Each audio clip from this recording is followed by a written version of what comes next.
हाँ, तो इस वीडियो में हम बनाने वाले डिटर्जेंट लिक्विड, एक अच्छी क्वालिटी का डिटर्जेंट लिक्विड बनने वाला है और इसे हम सोडा एस के माध्यम से बनाने वाले।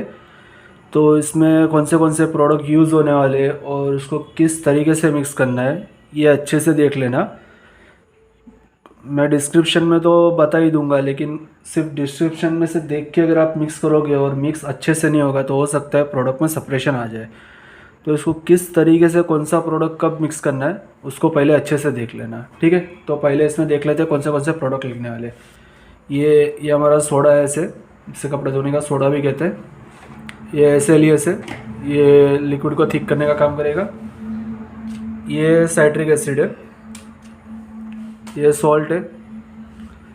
इसमें AOS है, अल्फा ओलेफिन सल्फोनेट, ये एक फॉर्मिंग एजेंट होता है। ये परफ्यूम है और इसमें हमने कास्टिक का लाई लिया हुआ है, ठीक है। कास्टिक का लाई बनाने के लिए आपको जितना आप कास्टिक लोगे उससे 3 गुना पानी लेना पड़ेगा। यानी कि अगर आप 1 किलो कास्टिक लेते हो तो आपको 3 किलो पानी लगेगा, ठीक है। तो अब प्रोसेस देख लेते हैं कैसे बनता है। तो सबसे पहले हम इसमें सोडा एस लेंगे। क्वांटिटी मेज़रमेंट में डिस्क्रिप्शन में भी दे दूंगा, अब वहाँ से भी देख लेना। सोडा एस हम करीब 10 ग्राम तक लेंगे। ये एक अच्छी क्वालिटी का डिटर्जेंट लिक्विड बनने वाला है और ये आपको करीब 18 से 20 रुपये प्रति लीटर पे आपको बन जाएगा, जिसे इजीली पैकिंग करके आप 40 से 50 रुपये तक में बेच सकते हो। तो 10 ग्राम हमने सोडा एस ले लिया है और इसमें हम पानी लेंगे 100 ग्राम तक।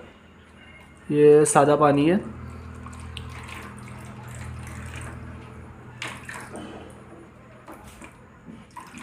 तो 100 ग्राम तक हमने पानी ले लिया है। अब इसको ज़रा अच्छे से मिक्स कर लेते हैं। सोडा इस पानी में घुलने में थोड़ा टाइम लगाता है, इसलिए इसको मिक्स करने में थोड़ा टाइम भी लगता है। इसीलिए मैंने बोला कि इस प्रोसेस को अच्छे से देख लेना, क्योंकि कई बार होता है कि डिस्क्रिप्शन में प्रोडक्ट देख के बनाने की कोशिश तो की जाती है, लेकिन कई बार प्रोडक्ट में सेपरेशन आ जाता है। वो इसी वजह से होता है क्योंकि कुछ प्रोडक्ट पानी में इजीली नहीं घुल पाते। जैसे कि सोडा एस है, सोडा एस पानी में अच्छे से जल्दी नहीं घुलता है, इसे घुलने में थोड़ा वक्त लगता है। और सोडा एस का pH होता है 14, यानी कि 14 इसका pH होता है। इसको न्यूट्रलाइज करना पड़ता है। हाँ, इसको अगर एसिड स्लरी से न्यूट्रलाइज करने जाओगे तो सेपरेशन आने के पूरे चांस है। इसीलिए जब ये घुल जाएगा पानी में तो ये बिल्कुल ट्रांसपेरेंट हो जाएगा, पानी जैसा ही हो जाएगा। इससे घुलने में थोड़ा टाइम लग जाता है, ठीक है। तो हमने इसमें 10 ग्राम सोडा एस ले लिया है और सामने 100 ग्राम पानी ले लिया है। और अब हम इसमें डालेंगे कास्टिक। कास्टिक का लाई हम डालेंगे इसमें 20 ग्राम, यानी कि हमने 5 ग्राम कास्टिक लिया हुआ है और 15 ग्राम उसका पानी होता है। तो इसको अच्छे से मिक्स कर लेते हैं। इसका पूरा ये टोटल बेस है और इसका pH 14 तक होगा, जो मैं बता देता हूँ। pH पेपर है, pH पेपर इजीली स्टेशनरी की दुकान पे मिल जाता है। ये पूरा ब्लू है, इसका 14 का pH है। इसको न्यूट्रलाइज करने के लिए हमें साइट्रिक एसिड यूज़ करना पड़ता है, क्योंकि ये एसिड स्लरी से न्यूट्रलाइज नहीं हो पाता है। एसिड स्लरी से इसको न्यूट्रलाइज करोगे तो सेपरेशन आ जाएगा। हम इसमें साइट्रिक एसिड यूज़ करेंगे।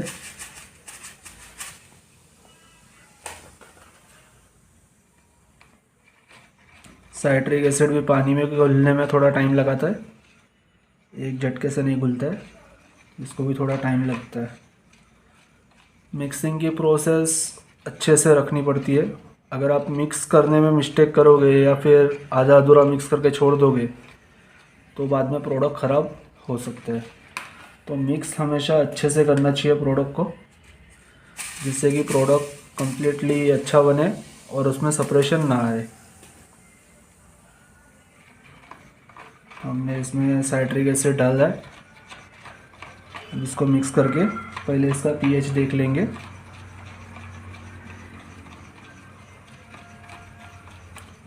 Raw material easily India mart app पे से मिल जाता है, लेकिन अब कोई भी मटेरियल लो उसको अच्छी क्वालिटी का ही हमेशा लो, जिससे कि आपका प्रोडक्ट जब बने तो वो अच्छा ही हो।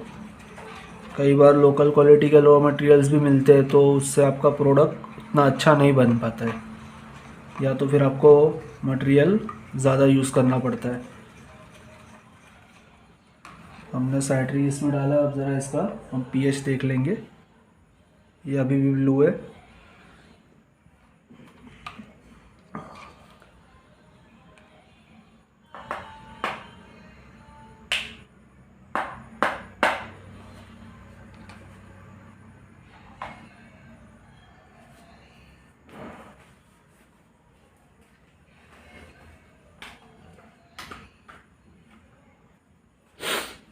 इसमें अभी और साइट्रिक डालना पड़ेगा। ठीक है, इसकी पूरी क्वांटिटी मेज़रमेंट मैं डिस्क्रिप्शन में दे दूंगा, हमने कितना साइट्रिक यूज़ किया है। जब ये इसमें घुलेगा तो ये कुछ एसिड का स्मेल आएगा, क्योंकि ये साइट्रिक एसिड होता है।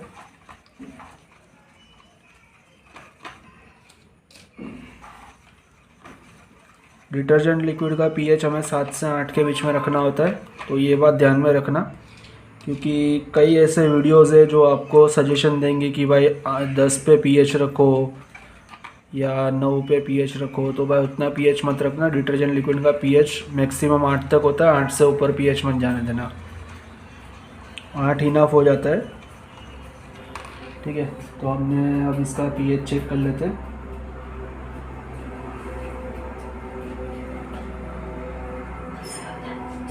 ये ग्रीन हो चुका है। ये परफेक्ट हमारा 8 का पीएच है।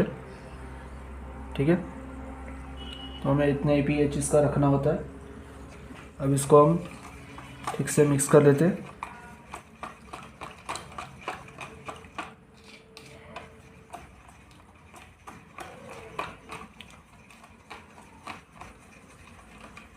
इसको मिक्स करके कुछ देर के लिए ऐसे ही छोड़ देंगे, ताकि जो एसिड और बेस का मिक्सिंग होता है तो थोड़ा हीट होता है, तो वो ठीक से ठंडा हो जाए। ठीक है, अब इसको अच्छे से मिक्स तो कर दिया है। ये हल्का सा ही छोटा बैच है, इसलिए हल्का सा गर्म हुआ है, तो भी इतना ज़्यादा गर्म नहीं होता क्योंकि साइट्रिक एसिड होता है। और ये मैं 1 लीटर का बैच बता रहा हूँ, तो इसकी क्वांटिटी मेज़रमेंट तो मैं डिस्क्रिप्शन में दे दूँगा। ओके, अब इसको रखते हैं साइड पे। अब हम एक और इसमें हम डिटर्जेंट लिक्विड का हमारा पूरा बैच बनाएंगे। तो इसमें हम पानी लेंगे 750 ग्राम।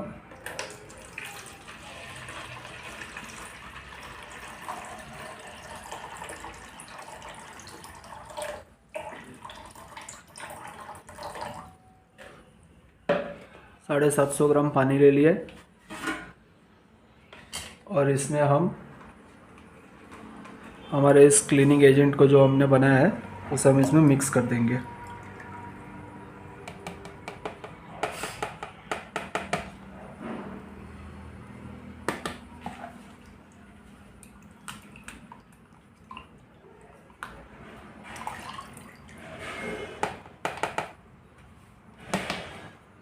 मिक्स करके कुछ देर के लिए छोड़ दिया जाता है, लेकिन एक छोटा बैच बना रहा हूँ इसलिए मैं जल्दी से आपको करके बता दे रहा हूँ।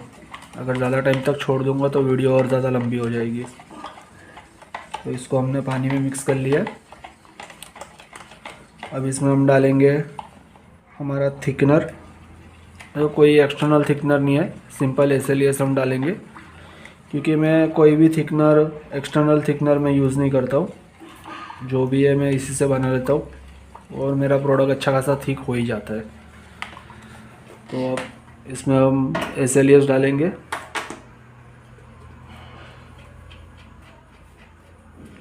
SLES पॉसिबल हो तब तक आप गोदरेज का यूज़ करो, उसका SLES कंप्लीट होता है। तो हम इसमें SLES यूज़ करेंगे करीब 80 ग्राम तक हम SLES यूज़ करेंगे।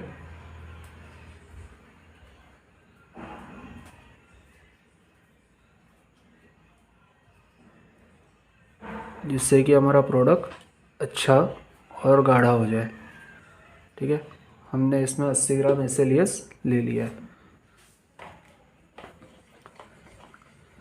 इसको अच्छे से मिक्स कर देते।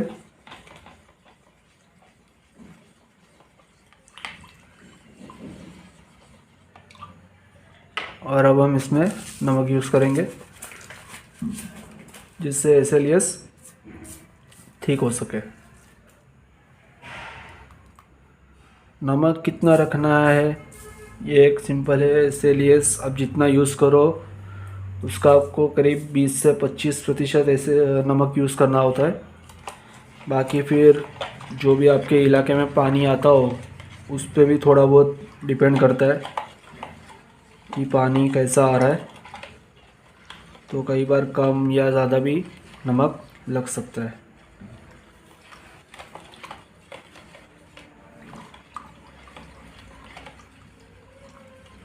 इसको अच्छे से मिक्स कर लेंगे।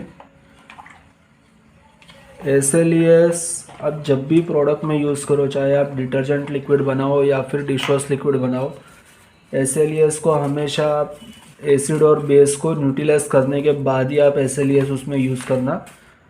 क्योंकि कई बार ऐसा होता है आप SLES अगर पहले डाल दोगे तो आपका प्रोडक्ट सप्रेशन पे आ सकता है। मैंने कई वीडियोस भी ऐसे देखे हुए थे जिसमें SLES को पहले एसिड के साथ मिक्स कर दिया जाता है या तो बेस के साथ मिक्स कर दिया जाता है। तो ये कोई एसिड थिकनर या बेस थिकनर नहीं है, ये प्रोडक्ट थिकनर होता है। ठीक है, ये प्रोडक्ट को थिक करता है। तो पहले इसको एसिड के साथ या बेस के साथ मिक्स करके फिर प्रोडक्ट बनाना, ये कोई ठीक नहीं होता। अब मैंने भी कोशिश करके देखी थी, ऐसा नहीं है मैं सिर्फ देख के कमेंट करता हूँ, ये बात नहीं है। मैंने वीडियोस देखने के बाद मैंने ट्राई भी किया था। लेकिन देखो, छोटा बैच बनाना हो या फिर सिर्फ एडवाइस देनी हो तो अलग चीज़ होती है, लेकिन उसी बेस पे काम करना हो तो भाई वो अलग चीज़ होती है।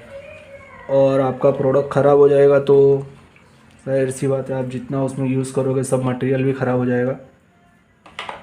तो वो चीज़ मत करो, पहले आप न्यूट्रलाइज़ कर लो, उसके बाद ही फिर SLES को यूज़ करो तो अच्छा होगा।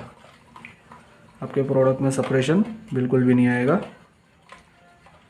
तो अब ये हमारा प्रोडक्ट ठीक हो चुका है।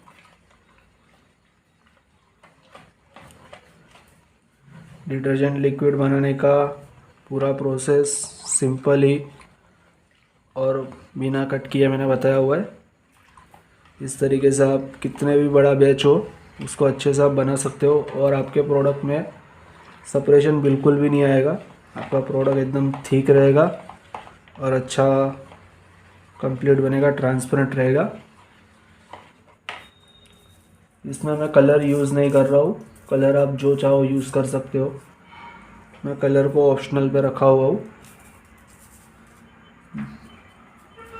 कई मार्केट में डिटर्जेंट लिक्विड ब्लू कलर में भी मिलता है, कई मार्केट में लाइट ग्रीन कलर में भी होता है। तो भाई सब जगह पे अलग अलग होता है, तो कलर मैंने ऑप्शनल पे छोड़ा हुआ है। ठीक है, तो मैंने इसमें 25 ग्राम नमक यूज़ कर लिया है। ये प्रोडक्ट कम्प्लीटली ठीक हो चुका है। डिटर्जेंट लिक्विड बनाते टाइम पे ख़ास ध्यान रखना, जब आप SLES डालने के बाद इसे ठीक करोगे तो भाई ये शुरू में आपको ऐसे लगेगा कि ठीक नहीं हो रहा है, ठीक नहीं हो रहा है। अगर ऐसा लगे तो कुछ देर के लिए पहले इसको छोड़ देना, उसके बाद फिर इसको वापस ठीक करने की कोशिश करना। क्योंकि कई बार ऐसा होता है सोडा ऐसा अगर ठीक से नहीं घुला तो आपको लगेगा कि आपका प्रोडक्ट ठीक नहीं हुआ है और आप उसमें नमक ऐड करते जाओगे और फिर आपका प्रोडक्ट हो जाएगा एकदम पतला। ठीक है, तो मैंने तो पहले इसका मेज़रमेंट निकाला हुआ है, तो मुझे पता है कितना इसमें मेरे हिसाब से नमक लगेगा। अब अपना देख लेना। अब इसको अच्छे से मिक्स कर लेने के बाद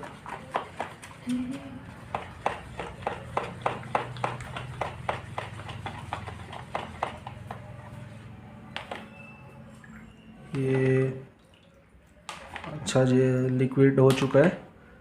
ठीक है, अब हम इसमें डालेंगे AOS।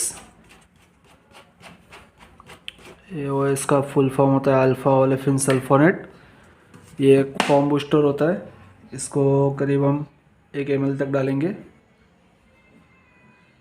1 लीटर के बैच में इतना काफ़ी होता है, जो कि फॉर्मिंग देने का काम करता है। बाकी इसका और कोई ख़ास काम नहीं होता। इसकी जगह पे आप कोकाबिटन भी यूज़ कर सकते हो, वो भी एक फॉर्म बूस्टर ही होता है, उससे भी फॉर्मिंग हो जाती है। ठीक है,